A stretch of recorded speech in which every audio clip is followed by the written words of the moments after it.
নমস্কার সকলকে, কেমন আছেন বন্ধুরা? আমার চ্যানেল যোগা উইথ রূপা চ্যানেলে আপনাদের সকলকে স্বাগত।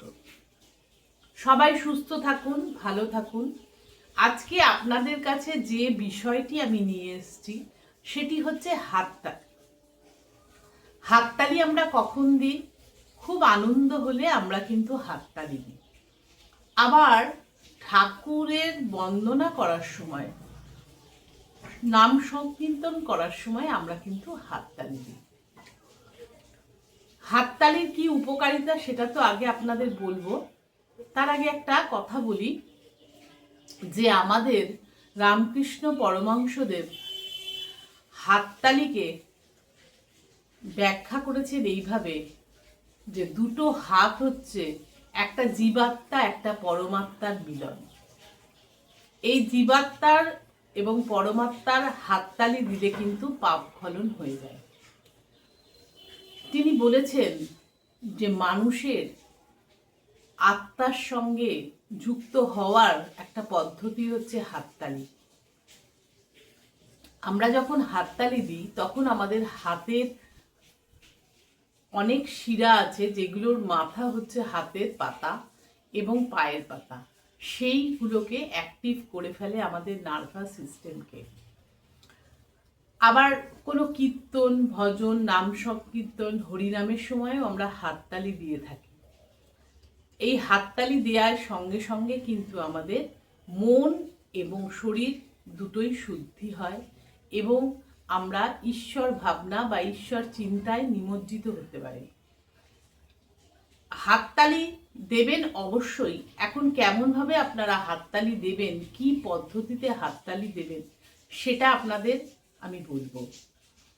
পরমহংসদেব বলেছেন, শ্রী শ্রী রামকৃষ্ণ পরমহংসদেব বলেছেন যে আমাদের শরীররূপী পাপে হাততালি হলো এই পাপ খলনের একমাত্র উপায়। হাততালির মাধ্যমে আমাদের শরীরের জড়তা এবং অবিদ্যা অনেকটাই দূর করা যায়।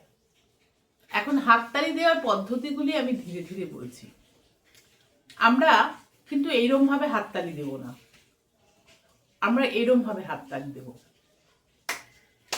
1 2 1 2 3 1 2 1 2 3 1 2 1 2 3 1 2 1 2 3 1 2 1 2 3।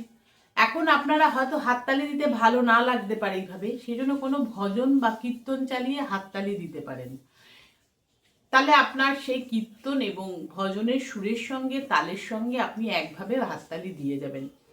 এইভাবে হাততালি দিলে কি হচ্ছে, হাতের যে পাতায় যে সমস্ত অর্গ্যানগুলো, এগুলো কিন্তু অ্যাক্টিভ হয়ে উঠছে, প্রত্যেকটা অর্গানে চাপ পড়ছে এবং হাততালিটা জোরে জোরে হচ্ছে। 1 2 1 2 3 1 2 1 2 3 1 2 1 2 3 1 2 1 2 3 1 2 1 2 3 1 2 1 2 3।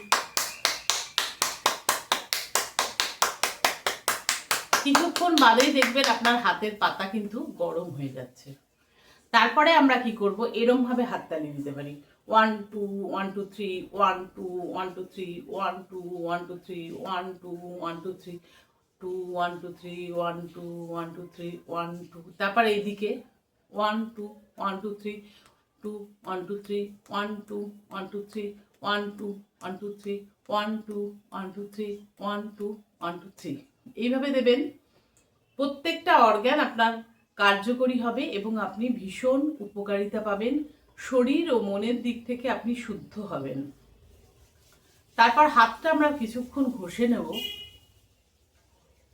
ঘষে নেওয়ার পর আমরা হাতের পাতার উপর 1 2 1 2 3 1 2 1 2 3 1 2 1 2 3 1 2 1 2 3 1 2 1 2 3 1 2 1 2 3 1 2 1 2 3 1 2 1 2 3 1 2 1 2 3।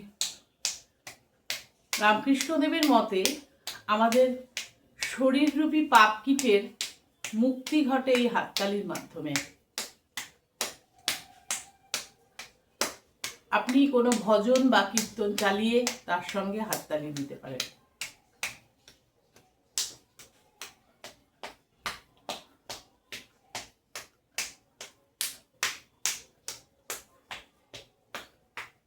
সারা শরীর আমরা এইভাবে ধীরে ধীরে অ্যাক্টিভ সচেতন করতে পারি, আমাদের নার্ভকে অনেক শক্তিশালী করতে পারি, শরীরে ব্যথা বেদনা থেকে দূরে রাখতে পারি। পায়ের তলায় তারপরে দেব, পাকে ভাঁজ করে নিলাম। 1 2 3 4 5 6 7 8 9 10 11 12।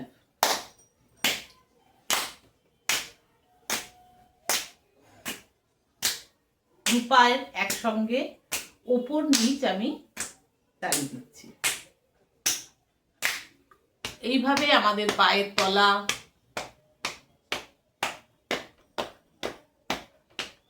সমস্ত কিছু আমরা তালি দিয়ে অ্যাক্টিভ করব।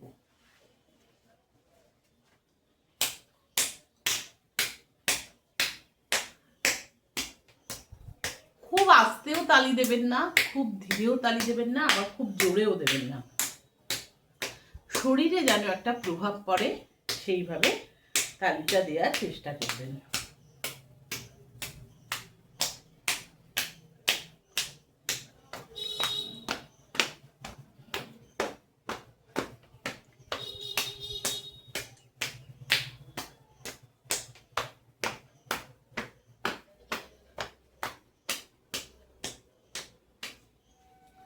আপনারা সব এইভাবে পেছনে, কোমরে, পিঠে, শরীরের সব অংশেই তালি দিতে পারে।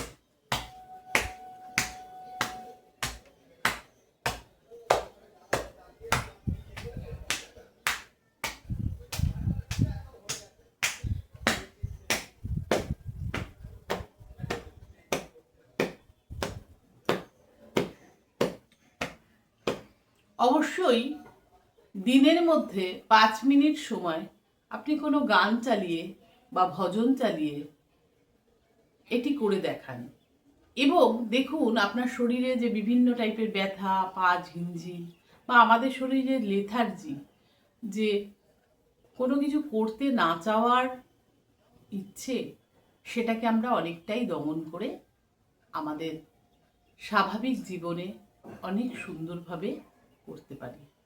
নমস্কার সকলকে। ভিডিওটা দেখবেন, কমেন্ট করে জানাবেন আপনাদের কেমন লাগলো।